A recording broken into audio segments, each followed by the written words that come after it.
Good Wednesday afternoon, guys. My name is Jerry Miller, and welcome to the I Love CVille Show. We're live in the Commonwealth, the country, and the world on the I Love CVille Network. Today's show is going to be very, very good. Our friend Carl Brown is in the house in our studio on Market Street in the Macklin Building. Crystal Napier on a Wednesday. She's going to join us at about 27 minutes to spotlight Renee's Boutique, and a special someone that means a lot to her in her life. I'll let her offer you those details. Judah Wickhauer is our director.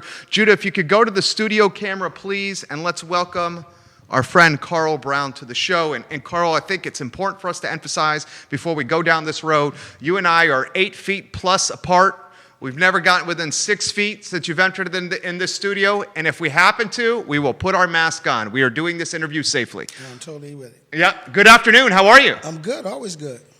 So, the Carl Brown introduction. Introduce to everybody who Carl Brown is. For those who don't know me, Carl Brown, currently the owner and senior consultant for C. Brown and Associates. Basically, we're a diverse management and development consultant solutions. I don't like the word consultant. We work to create solutions. And so, just this year, 2020, I launched, but the coronavirus had hold up a little bit, which has been good in certain aspects because it's allowed me to dig in a little deeper into what I do and what people's needs are in terms of just their personal development and leadership going forward. So. Your history in Charlottesville. You got Charlottesville in your blood. You got Central Virginia in your blood. It's in my blood. Born and raised in Charlottesville. Lived in Richmond for a period, but most of my years were in Charlottesville. Went to Charlottesville High School, graduated, sports. Have a lot of ties here. My family is deep rooted in Charlottesville from the 40s. So, you know, I pretty much got a good handle and understanding of this community for the most part. You know it better than I do. Give us the flip book of the community here. Give some things that need attention from childhood until now, and then we'll get into the nitty-gritty of some other things.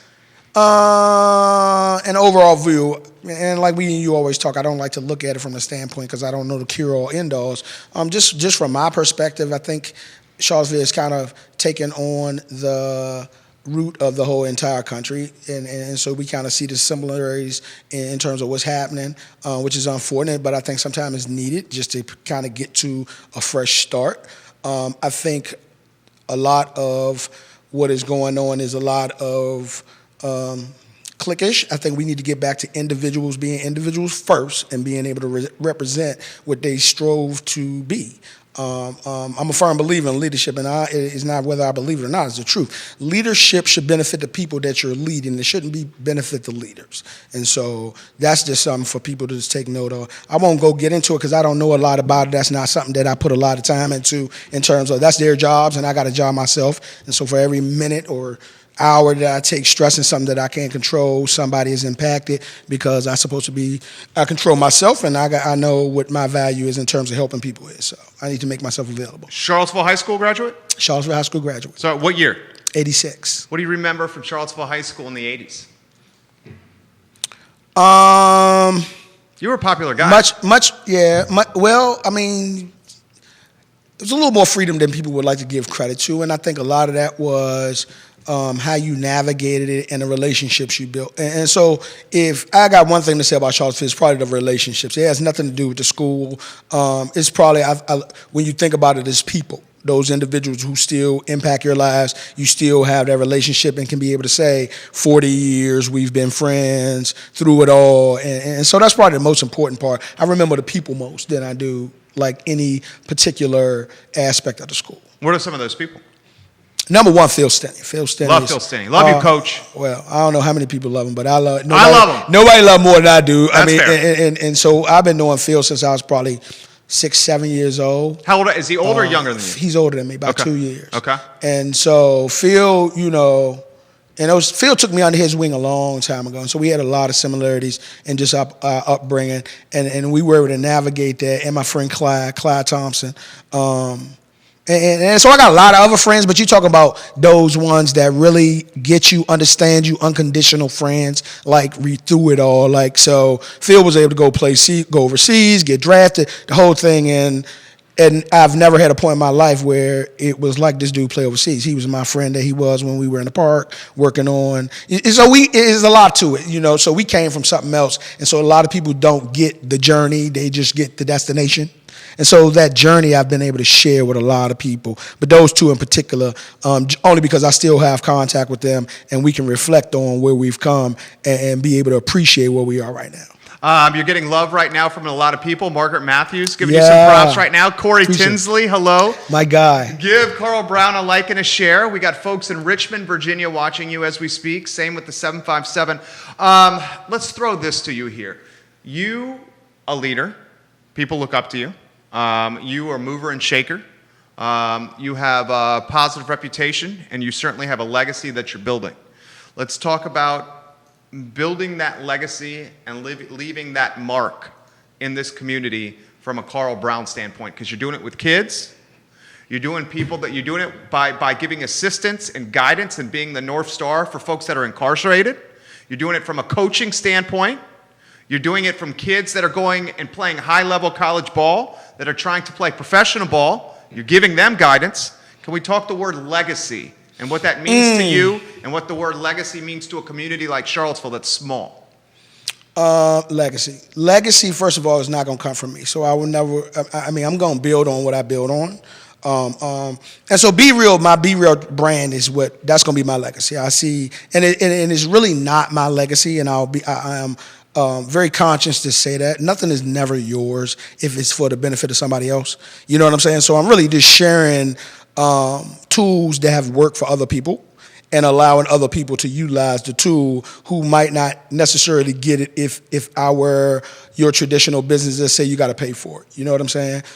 So I kind of give it to them and let them create their own vision of what they think success is. I think too often do we place a lot of emphasis on what other people think success for us is. And I've been in a lot of situations where I have kids that run 4.2, and instantly they have been determined they're going to be a pro, and they don't even know that that's not even their aspiration. That's not what they view as successful to them. And so I've been conscientious of what individuals want to accomplish themselves, as opposed to us looking at them and from a potential standpoint saying, well, this is what I think you could be a pro and all. You know what I'm saying? You kind of get that. Now, if that's what they want to be, then you kind of on the same page in terms of what you see and what they want to do. But oftentimes you might have to adjust, because everybody's motivation and goals and what they want to accomplish is not the perception of what somebody else sees. And I think too often do people get caught up in that. You're getting props from Michelle Tanner. Hello. Is it Brown is Hike is watching the program right now? Ike, my cousin Ike. Yeah, I was watching the program right now. Be Real. Ike is a very good example of Be Real. He had to tell his story one day. But that just segues into what I'm saying. So Be Real is what I do. I mean, I use it in my own terms. And the thing about Be Real, and so you got it over there, I basically ask people, when I say that, what does that mean? What does Be Real mean? Be Real is an acronym. And Be Real, And so you kind of ask them first before you even go into the acronym, because people look at it as a short sentence, Be Real. And so it's not even a sentence. It's basically giving you is a period behind it. Be real. What does that mean to you? And so people in their own head get to acknowledge what that means to you. And most people say truth, be straight up, and all of that. Okay. Once you flip it, and Jerry can read off what Be Real means. Got it here. You use what your first response was. So if I said Be Real, whoever, your response is that means truth. That means all of that. So Jerry, you can read off what that means. So keep that in mind, what you said, and then Jerry will say, and then ask yourself that truth when he asks you these questions. Ahead, Be Real. B, believe in you and be your best you every day. E, evolve for a better overall you, allow you to grow. R, respect yourself always in all that you do. E, effort is what it will get to get done. Double your effort. Attitude, always maintain your belief in you. It's all process. Stay positive. L, listen to learn, not just to reply. Okay, so now we talked about Be Real. So you got it in two forms. You got it in terms of a quote type form, and then you have it in an acronym form. So you take the quote and what you basically responded to off of that quote, then you ask yourself, do you believe it? So number one, anything we trying to accomplish, you got to first believe it. I don't care if nobody else believe it. You have to establish that you believe that. And that's on you. That's that faith, that unseen faith. That's on. Evolution we're moving. The Earth on its axis is moving right now, though we can't feel it. That's the same thing with evolution. There are small things that we can do to break habits that we have to help us grow to the next level of what we believe. If your goal is I want to finish school, there's some different things you're going to have to do that you do now than when you start school. Study habits, how you go. Most people right now are parents and going back to school. So how are you going to juggle your family, your education, your work? How are you going to do that? It's doable, but how are you going to do that? It's an evolution. You're not going to do it all at once. You're going to say, okay, I'm going to put them down a little early and I'm going to get 30 minutes in and see how that works. And so it gives you an opportunity to kind of map it out yourself. The respect part of it is what it is. It says what it says. Never should you get to a point where you are feeling some kind of way where you got to disrespect somebody. In my life, I can say this. The only time I've been disrespectful was when I've been disrespected. You understand? So I'm going to come at you, and I can cut off conversations that I see going there. Generally, somebody kind of got to that point where they became disrespectful, an opinion came in, and you say something, and then I have to respond to it.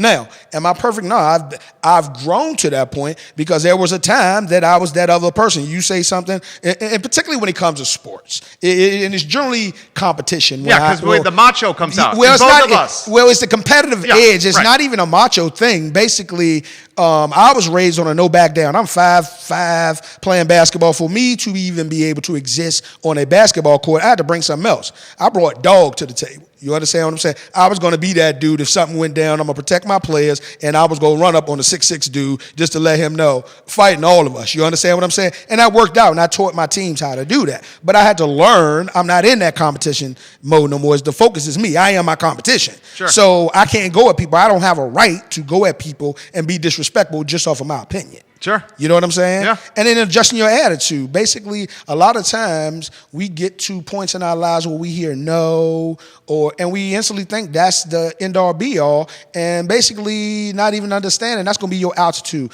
Sometimes one of the things I tell people, particularly who want to go into a new profession or just get into the understanding of what the process is in obtaining a job. Basically, when you go in and even if they don't ask you anything, ask them, is there anything I could have done better to help me get this job? In the interview. In the interview. Ask that question. He might say, well, next time when you come in, be a little more da-da-da-da-da-da-da. And good luck to you. Guess what? That's something you take out of that you can use for the next job. That might not have been the job you needed.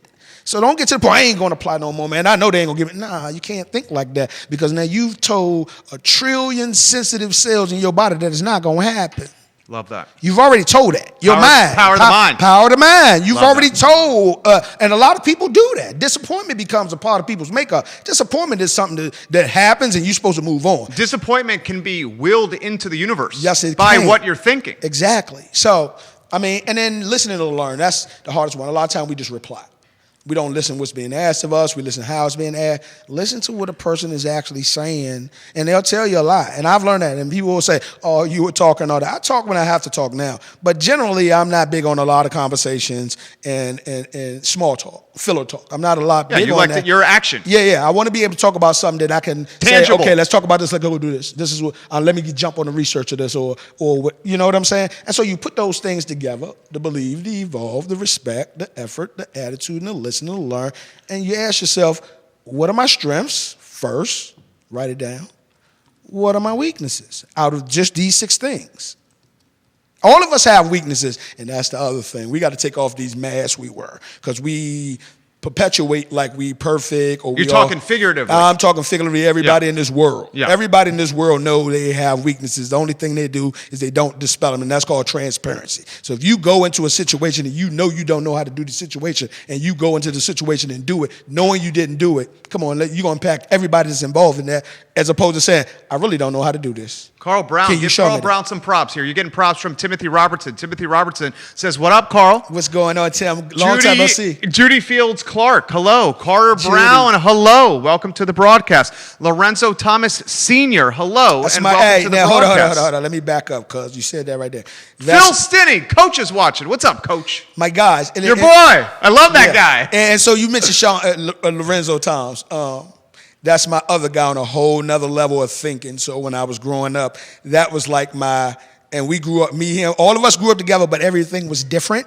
That's my think tank guy. That's one of the smartest dudes I've ever met in my life. And we had the opportunity to go to college, grow up together, go to college. And we've always been those guys that kind of thought outside the box, like and so you have those kind of people around you. You can only be successful if you buy into it. And the honesty that we all brought to each other in terms of being straight up. Like, if you mess up, you messed up, bro. Fix it and let's go.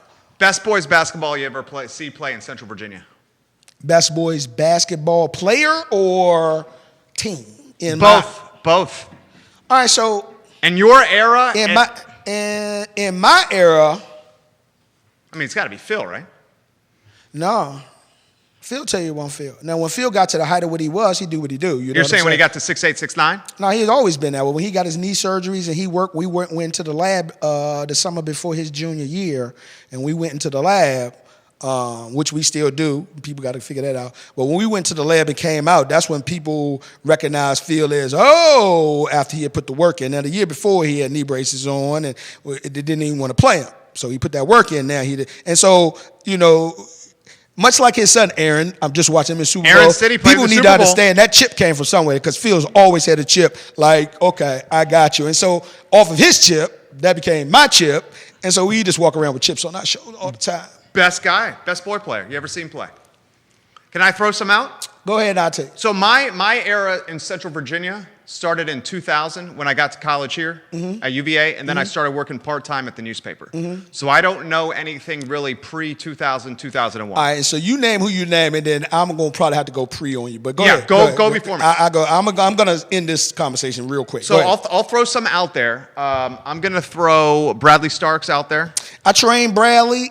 Bradley did very well for the time he was in. Sheriff, I believe, in Orange County now. Yeah, he doing something in surveillance security, something like that. Okay, gotcha. Brad Starks played football at West Virginia. For his time and his development, yeah, he became the best because you saw the work he put in us. So I worked with Bradley. I had the opportunity to work with Bradley and kind of train Bradley from like 8th grade all the way up. So I caught him when he was young. So he didn't even know. I can remember games that Bradley was so eager to go in, and I was like, this is not your time. And then his time came. Bradley's breakout party was at Georgia Tech. We went to the Atlanta Celtics Classic, which was like a week long. This is AAU?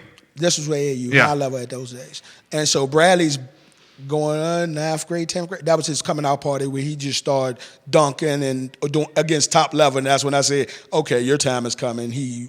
The rest is that history. Orange County basketball team that made it to the Virginia High School League state championship and lost, coached by Tim Taylor, had Asa Chapman, Quentin Hunter, and Bradley Starks on it. The best athlete of those three may have even been Asa Chapman, a 6'5", 300-pound guy who could handle the rock like a point guard and could freaking dunk from the free throw line. I'll give him he was a good athlete, but to say he was the best athlete out there, we'll give it to Bradley. No, you ain't giving it to him. He was the best athlete. Bradley was 4'3". If Bradley don't hurt his knee, his last year at West Virginia, Bradley's in the league. If Bradley chooses, instead of playing football at West Virginia, if he had chosen to play basketball at West Virginia, he's in the league.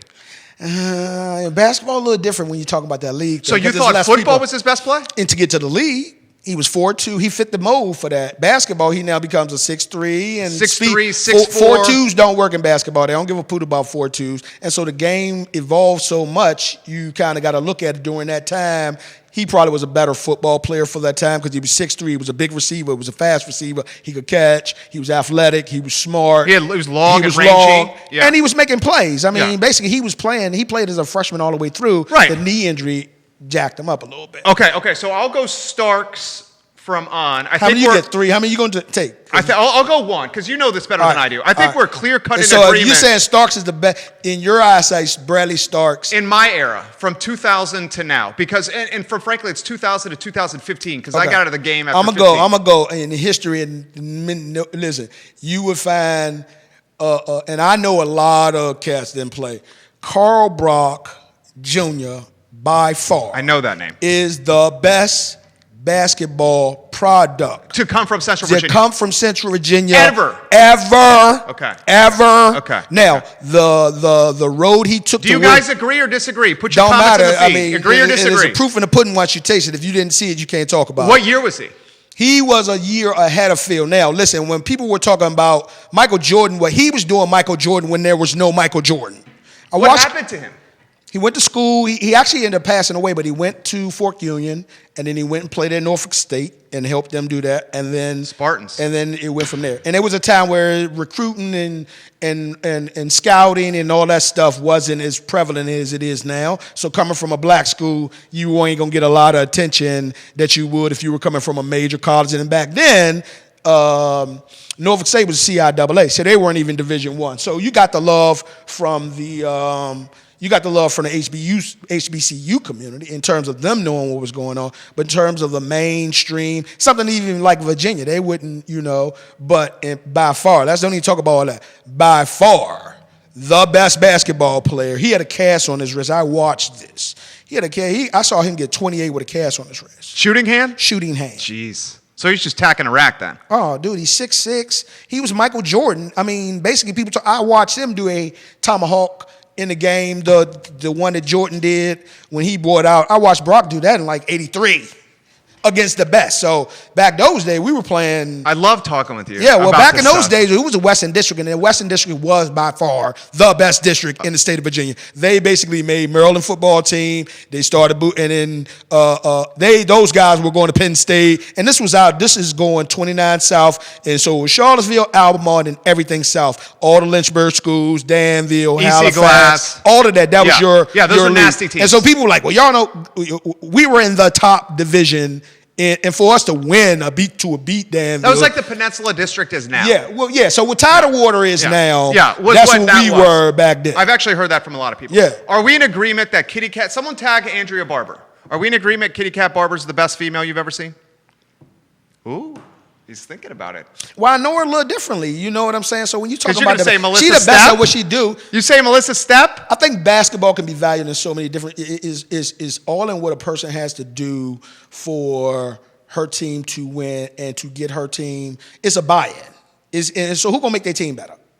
Well, you can make the argument that Barber had a hell of a lot more talent around her than Stepp, and that Stepp was more valuable to the team Well, if than you're talking about it now, because Barber had Churchman, Carter, and Kendra Allen. Yeah, but if you're talking about, all right, so you can have all of them, but if their will to win is not like Melissa's will to win, which in essence, I mean, I think Kitty Cat had that will. Kitty Cat had that will. Well, and then there are other levels. Well, sure, Stepp would step on your throat. Listen, Stepp would do exactly what she was going to do. She going to step up. Yeah. You know what I'm saying? Yeah. So she understood the levels of competition, and she thrived. What's she doing at now? To have working, married, getting ready to have another baby. Really? Living life, yeah.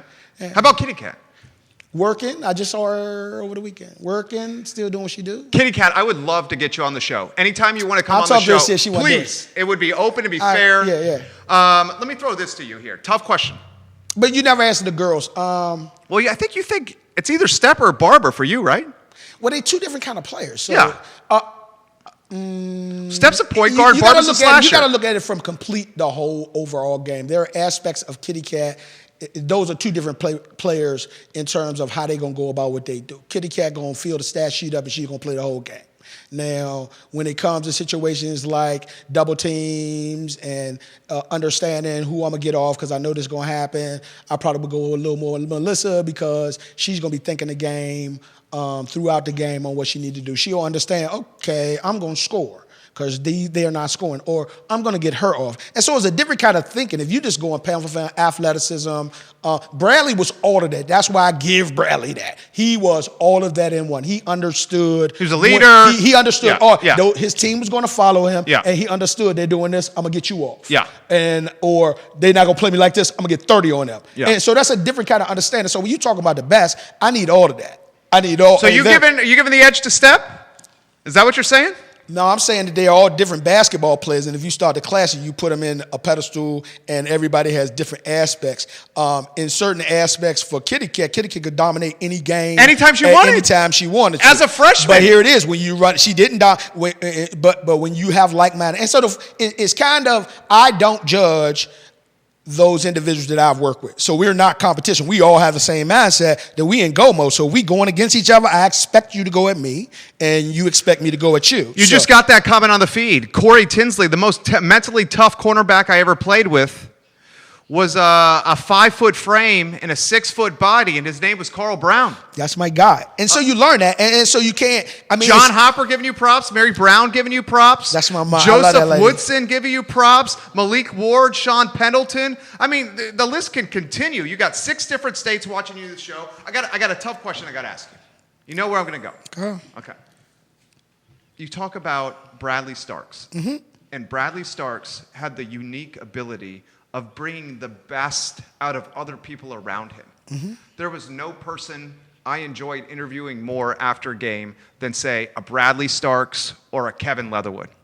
Starks and Leatherwood would, after the game, give me this like education on basketball. This is what I saw, Jerry. This is why I attacked the rack here. This is why I kicked the Quentin Hunter for the 3, because I knew they were playing me this way. Kevin Leatherwood, I knew I had a wide body. I could get in the post. I could use my left hand, and I could finish this way. And if they pushed me out of the post, I could attack off the dribble and get to the rack. And if they foul me, I could connect at the stripe because I shoot at a high clip at the line.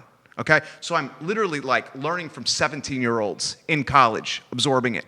And Brad and Kevin and Melissa and you all have the same qualities that frankly everyone wants. And it's people want to be around you, and you bring the best out for the people that are around you. You have that quality. So I'm going to apply it to Charlottesville and what's going on in government, and I'm going to let you go anywhere you want with that topic. Anywhere you want. It's an open-ended question. Because you follow it. You know the people. I follow it to a certain degree. I mean, it pop up on your stuff. That don't mean I'm going to sit there and read it. You kind of proof in the pudding once you taste it. It is obvious that there are some things that are going on with our government, and we would like to pinpoint one way or another is because of this. It's because of history, man. Okay. And so, I mean, we just. What do you mean by that? Well, history dictates everything. Basically, this is not new. We have never been in a society where you've had blacks really voicing their opinions, saying, guess what? And people need to know this. We're not going for that no more. It ain't even, pipe down. We're not going for that no more. Now, how you do that is how you do that. You know what I'm saying? But society as a whole need to understand you got to respect everybody. You just can't come in with these perceptions. And I think there have been some perceptions, and we're talking about politics. And I don't do politics, right. But everybody know if we got to put another name to it, it's something different. How about that? What does that mean? Well, there's politics and then there's all of us. You understand? We just don't say this person represents us or the People's Congress or whatever. There's nothing. Politics is his own game. Sure. His own entity. And they dictate everything. So if they're doing what they do in politics to get the vote and we're not getting what we want out of it, it's 2 separate entities. So you're saying we have the control at the voter booth. Exactly. That's what you're saying. Listen, politicians have taken advantage of the fact that we are mediocre in our terms of how we're going to vote you, and basically it becomes a 1 year, 2 year, whatever term it is, and we got to get out and vote without holding them to the fire and saying, I ain't watch you do no work all year long. Now you want to run for why? Ask real questions. Like once they get there and we start asking the questions, why are we not asking those questions before they get there? We can do it, and politicians going to play politicians. But, and politicians need to be transparent enough to go get those hard-lining questions because that's going to get you over. If you can be truthful and transparent with people, they'll at least know, I might not like it, but guess what? At least he was straight up with it. Well said. You know what I'm saying? Well said. Politicians, they're not straight up. And I'll tell them all to their face, you're not straight up. And from what I do, I would be curious to see what they really believe deep inside as an individual. Take the Democratic off you, take the title off you, and ask yourself butt naked, and I don't mean literally, but if you want to go literally, go in the bathroom and ask yourself butt naked, do I believe what I'm saying, what I'm doing, and what I'm saying to be true? No audience, look in the mirror and see what that gives you. I love that. But don't forget to cut the light on. Don't do it in the dark. Because you need to see the true essence of what you really doing. And if you don't like it, you know somebody else don't like it. Well said. Well said. The essence of be real is being the best version of yourself. Every single day. Is being the best version of yourself. The best version of yourself and working and consciously being the best. Not just getting up and going through the parallels of, I got to go to work. Not going through the motions. Not going through the motions. Yeah. Have be on a mission in everything you do. And make it a habit. Make it, and that's all you're doing is you're developing new habits to give yourself a better opportunity of what you want to accomplish. That's Amen. it. Amen. So, That's okay, it. we go about that the same way. So if you're the best version of yourself every day and you make it a habit, it stops becoming difficult. Exactly. Because you're doing it every day. And Yeah. it becomes the norm. So here's the question I have for you. What is the best version of Charlottesville, Virginia? They haven't seen it yet. Wow. This is why I love They haven't talking seen with it. you. Listen, they haven't seen their best version of themselves yet. Tell me why. Well, because they don't even know who they are right now. The individuals in the community don't really know until you can get to the point where you're going to be straight up and say, okay, this is what we are right now. We know it. Stop playing the games. Listen, and it's not on me because I have nothing to do with it. Sure, you're a man Even if they were doing as well as they wanted to do, the direct impact on me is not going to be. I got some other stuff that I got to do. I can't be dictated about what city government going to do, or basically they're going to send me my personal property taxes like they always do. How about this? They ain't gone so bad that they ain't collecting that money. They still getting city property taxes and all of that. That's my responsibility to them, and that's it. I don't gotta go now I know I have the right if I really want to go question something, but I control me, so I don't gotta question anything. I know what I need to do, and that's what I'm gonna do. And they'll see it or they won't see it. It don't matter to me. But as long as I know I'm going to be the best person every day, don't matter. Where do we go from here? Up, As a community. up. Amen. If you're gonna get down and lay down, at one point it's gonna change. You gotta be where you're gonna fit in there. For me personally, the people I work with, I want them to understand your past doesn't define you, and it actually becomes your wealth, because your experience is going to be able to help somebody else, number one, and help you get over those parallels. But you got to be willing to identify them and say, I know that, but that ain't me. You know what I'm saying? I think too often, and I hear people take a situation, an incident, and that becomes them. Oh, I'm done. I ain't gonna never be. No. Patience and process. We can work through anything. All right, we got questions coming in. Crystal Napier is going to join us in 3 minutes. We've gone 37 minutes already. It felt like 3 minutes. All right, there it is. Yeah, it felt like I got a lot of comments coming in. One of your friends is watching in Beirut. Mm-hmm. Who is that? Maurice Ford. That's my guy. He said the same thing. He said the same thing about you. He's watching in Beirut. John Hopper, me and Carl was the toughest in the hood. That's my guy. Grew up together. Tell him much love from John Hopper. John Hopper, you already know love always. Ruth White, they were all great, but they learned from the legends. The 80s and 90s ballers set the tone for Central Virginia. Shahid Abdul Salam, we need to link up. Great message. Judy Fields Clark, don't forget to cut the light on. I love that, Carl. I'm going to use it. Damian Tyler, 100 coach. Maurice Ford, I'll be home on the 20th. I'm glad I caught you today. Be the best. Ruth has a question, and we're going to close with this. Dan says, great interview. Cora Houghton says, amen. We're going to close with this with Carl Brown. Anytime you want to come back here, I will roll out the freaking red carpet. I will. I'll keep in touch with I you. will change the schedule. I will cancel people. All right, there it is. I swear. I'll get back with you. We can follow up. I sincerely mean that. And so if we're going to do this, I think people need to, people just need to understand, let's get away from the external. All those things around. When you walk out your door, is a whole new world. Let's work on the internal, what you can control inside of you. I'm going to leave you with this. How about this? Leave with this question from Ruth, because it's good. All right. And it's right at what you're talking about. Okay. And Crystal Napier, we're going to you right after this. Ruth Wright, we all know Charlottesville has the potential to be great, but let's talk about it and fix the reality of what is right now. There it is. How about that topic? And close on that. Good question. Reality is reality. So the people that need to have the conversations need to be willing to talk, and that's the bottom line. There are a lot of people in this community doing a lot of things that people are going on, and most of what we hear about is what our leaders are doing, and it don't come off right. But that doesn't put anybody else who's doing something that, we're putting too much attention on the wrong stuff. Let's look at the good work people doing in this community. And I see it all the time. And they don't get any credit and use them as examples as, look, this is your community and this is what they're doing with nothing. And you got all the power. Won't you go into that realm and bring them in and have some good conversations? I put myself out there to the city before, and I'll put it out there again. If you want some consultation from an inside that can give you some good solutions, I'm not coming to have conversations. I don't do conversations. I already know where you are. We just need to look at what is what and how we're going to fix it. That's a solution. We don't need to keep talking about problems and problems and problems and problems and problems, because every day you do that, you get more problems. When are we going to get to the point well, we're going to create some solutions? I create solutions. And my body of work says that. So, I don't believe in branding, and I'm going to put myself out there. My work will speak for it. If you inquire about it, my work will speak for it. So on that, listen to learn and not reply. How about that? That's what I'm going to leave you with. Can we get a photo of Coach Carl Brown here on set for this package, J-Dubs? We're going to get a picture. Troy Robinson. Troy, it's great to see you that you're back in good health. Troy Robinson, Be Real is a life-changing movement that everyone needs to do. Crystal Napier, we're going to go to Crystal in 30 seconds. She's another rock star. Carl Brown, yes, yes, yes. Yes to transparency and honesty in politics. Yes. Yes, sir. From Crystal Napier. Get this man a good photo right here. Carl Brown is looking good. Hey, I sincerely meant what I said. Well, we got this time now, so I can come through when I'm doing what I do. And text me anytime. I got you. I will do. Please. I will do. We need to build on this because, people won't start to use it, and we can talk about how they go about doing it. Well, and on top of that, you and I have a tangible and palpable chemistry here. It's crazy that you would say about... Can you not see? You could see the back and forth, right? It's like Tony and Mike. But you understand, listen, you are like... So I just gave you Be Real, but you kind of get an understanding because all right, so you said Melissa trained her. That's under me. Kitty Cat trained her. Bradley. That's under me. Bradley trained her. That's under me. Kevin trained him. Leatherwood. Under me. Denzel Wilson, him.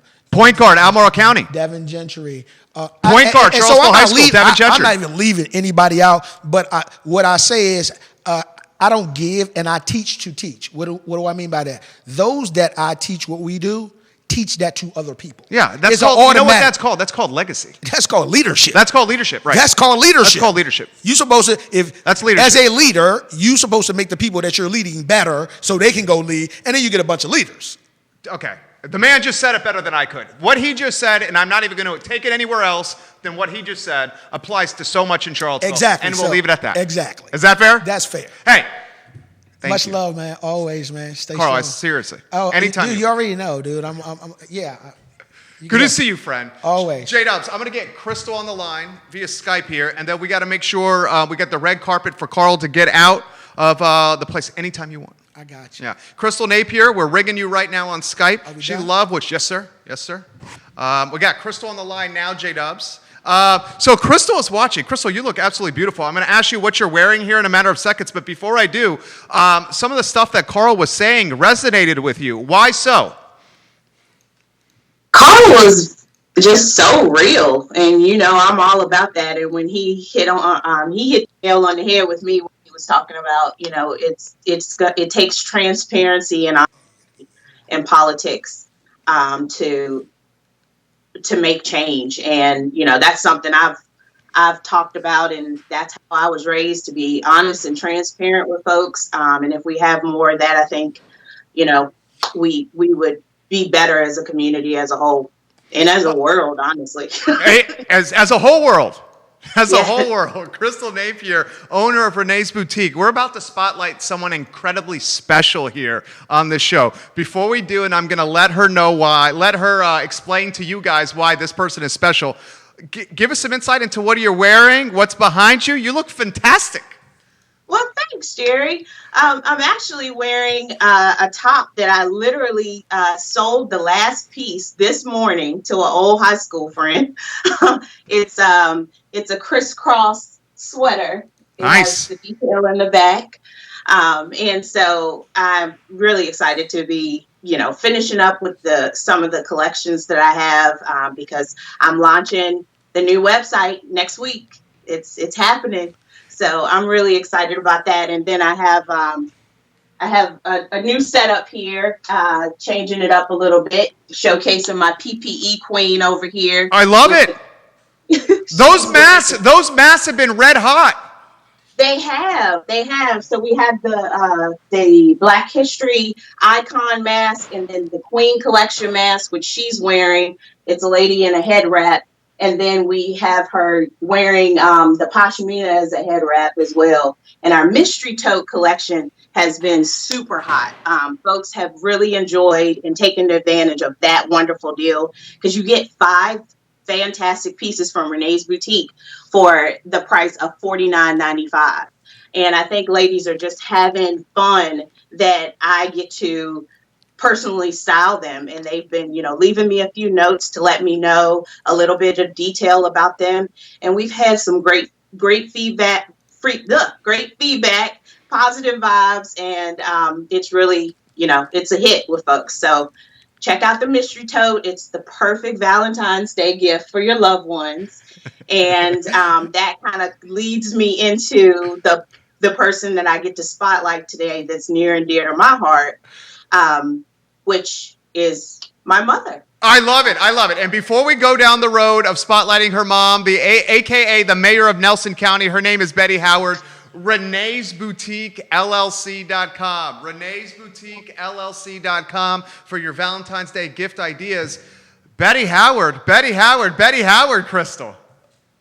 Yes. So I thought about it and I was like, this would be a great segment to showcase and spotlight my mother, who is actually an entrepreneur and has been an incredible community organizer in Nelson County and has truly, reached out and been serving her community pretty much all of her life. And I'm just incredibly proud of her and just honored to be her daughter. And also, today is so significant. I thought, in the spirit of Valentine's Day, this is the love month. What better love story than of my parents who, if my father was still here today, they would have celebrated 40 years of being married on today. Wow. Tell us the love story. So both of my parents actually were married before they met each other. Both went through pretty rough divorces. And my mom was a single mother for a while because she had my older brother and sister. And she actually, at the age of 15, my mom basically adopted 4 of her brothers and sisters at the age of 15. She was adopted herself. She began working and attending school and got herself through school. And she started working cleaning houses. And that's what she did. She became pretty much an incredible house cleaner. I mean, she's phenomenal. Like Molly Mae, these other cleaning companies seriously don't have anything on her. And she, has established that business. She's been in business, goodness, at least 40 years. That's awesome. Yeah. And so she established her name. She raised her brothers and sisters and then 2 of her kids on her own. And she met my father, who is originally from Waynesboro, Virginia, and he was working in Nelson County. She met him because he was a meat cutter at the IGA, which is still there in Nellis Ford, Virginia. And she was introduced to him by an older gentleman in the neighborhood. We called him Mr. Fitch. He said, I want you to go and meet this boy. He's a good boy, and I think he'll be good for you. And so she went into the grocery store, and she met my dad, and the rest is history. They ended up getting married, and a year later, I came along. And then I have 2 other younger brothers.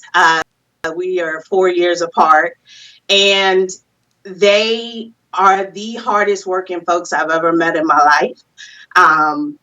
Just incredible strength that they have given us and like the morals and the values that they taught us growing up. I get emotional because I'm just so blessed to have such a solid foundation. Well, they would be extremely proud of you because you embody all those qualities yourself, Crystal, and then some. Who charmed who at the IGA in Nellisford? Was it your mom with the game or was it your dad with the game? So my dad always kept game. Like my mom and I were laughing this morning because that's just his personality. He was definitely always a charmer. And we laughed because Micah, my son, truly, I look at him every day and he encompasses the spirit of my father. He is like truly a charmer. always the center of attention, whether he wants it or not. He just has that personality that lights up a room. And that's how my dad was. So I'm pretty sure after they met, that dad was definitely the charmer. I know you said this on the show, and we've talked about this one-on-one. I know the passing of your dad was really hard for you. Explain to me what it means in your heart when you look at your son, Micah, and you're reminded so much of a man and your father that you love so much. Oh, it's pure joy. Like I've said it on my Facebook post before, Micah is truly the best thing that I never knew I needed. He truly just fills up my heart and fills up that space that was left a little empty 10 years ago. Crystal, you were awesome. Nelson County, Betty Howard. How about this? What makes Nelson County special? What still needs to change in Nelson County to be even more special? Two-part question. Yes. So Nelson County, and to extend a little bit on why my mom was given the nickname the mayor. She truly knows almost everyone in Nelson County. Like, it's no getting around knowing Betty Howard, but she's known in such a wonderful way, a positive light. She's just always positive, even though, life has dealt her some rough cards and she had some rough bumps in the road, but she's truly overcome her struggles.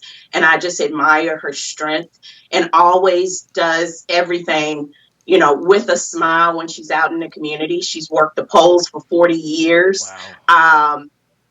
So that's part of the reason why she knows everybody. And I think Nelson County is special because even though I think the smallness of the community has always been special to me, because I can go to Nelson and I'm going to see somebody I know and that knows my family, and folks are just in tune with each other and help each other. And I've seen my mom do that, and both of my parents, and that's how we were raised, to give back, to serve our communities, not just be there, but truly immerse ourselves in our communities and get involved with people and show compassion to people. The organization that my mom is on the board of directors for, Blue Ridge Interfaith Ministries, that organization was started by Miss Christine Vance, who, Dr. Leanne Webb, she said, it took a rock star village, for her to be helped with her kids and everything. And that's what we had as well growing up. So that really resonated with me when she said that, because Miss Christine Vance was also our neighbor, and she started just making baskets for people who were sick or elderly. And so when she started that, I believe she met with another wonderful family friend, Kathy Harmon, and this just giving of baskets turned into a full nonprofit where they have paid light bills, paid mortgages, making sure people are able to keep their kids. I know my mom and Miss Harmon have showed up to court for folks to vouch for them. So they are truly like on the ground serving their communities. And I encourage anyone that if you're looking for a nonprofit to support, definitely support Blue Ridge Interfaith Ministries, because they're truly serving our community. And of course, always support Piedmont Housing Alliance, because we are too. So. She's the chairwoman of Piedmont Housing Alliance, and she represents them extremely well. Couple more questions. What do you want to see change from Nelson? I think I want the same things to change in Nelson that I want to change everywhere else. And that goes back to that point of what Carl was speaking about, in politics, these folks that are the decision makers in our community, I truly want folks in office that have the mindset of putting their community first and truly trying to change the lives of everyone for the better. And I know that you can't possibly please everyone, but to just see the desire and to see the honesty and transparency from folks, that truly makes a difference when we're serving our community. And I would love to see that more, not just in Nelson, but everywhere, honestly. Crystal dropping bombs over here, knowledge bombs. All right, we got to highlight the business. We got Valentine's Day around the corner. Fellas, you need ideas here. Come on, come on, come on. Renee's Boutique LLC, the show is yours, Crystal. Yeah, like I said, check out our new collection, the mystery tote. That's a bonus. I mean, you get 5, if you've never shopped with Renee's Boutique, this is an incredible deal. You're getting 5 pieces from various collections of my shop. So you truly get to sample what I offer. And also, I'm going to personally style it for you. I'm the personal stylist for the everyday woman. So it's not too often that you get that type of access of personal styling. So check out reneesboutiquellc.com. Dude, you brought the swagger today. I love it. I love it. Hey, good stuff. And I sincerely meant what I said. I think your father is incredibly proud of everything you've done, and his spirit is in Micah. Thank you. It definitely is, and he keeps us laughing and smiling. He's a wonderful kid, and I had a wonderful father and an incredible mother that I'm just truly honored to be their daughter. We are honored to have her on this show. Her name is Crystal Napier. Thank you for joining us. Thank you, Jerry. Have a good one. You too, Crystal. She is awesome. She is awesome. Love Crystal. I'm getting choked up over here too on a Wednesday. Good night. All right, that's the show. Crystal, you did a hell of a job today. Carl Brown, you did as well. This is the I Love CVille Show, guys. Thank you for joining us on a Wednesday. We're going to be back at 3 o'clock with What's Barking Local with Patty Zeller and Animal Connection, spotlighting the best of the animal community. I'm going to spend 60 seconds closing with our plan for Friday. On Friday from 10 a.m. to 10 p.m., we're going to do the Charlottesville Affordable Housing Telethon with an opportunity to raise $150,000 for the Thomas Jefferson Community Land Trust to buy a piece of property on 10th Street Northwest. If we can raise $150K on Friday through crowdsourcing methods and a 12-hour live telethon on this network, then the land trust can buy the land, and eventually that's going to translate into 5 units of affordable housing tied to area median income. That's our goal for Friday. Join us at 10 a.m., please. We'll have musicians, we have artists, we have agents of positive change, we have chefs, we have entrepreneurs, we have leaders. It's an eclectic mix of fantastic people over a 12 or 13-hour period on Friday with the goal of raising money for affordable housing. That's the plan. Friday at 10 a.m. on the I Love CVille Network. My name is Jerry Miller. For Carl Brown, for Crystal Napier, and Judah Wickhauer, this is the I Love CVille Show. You guys take care.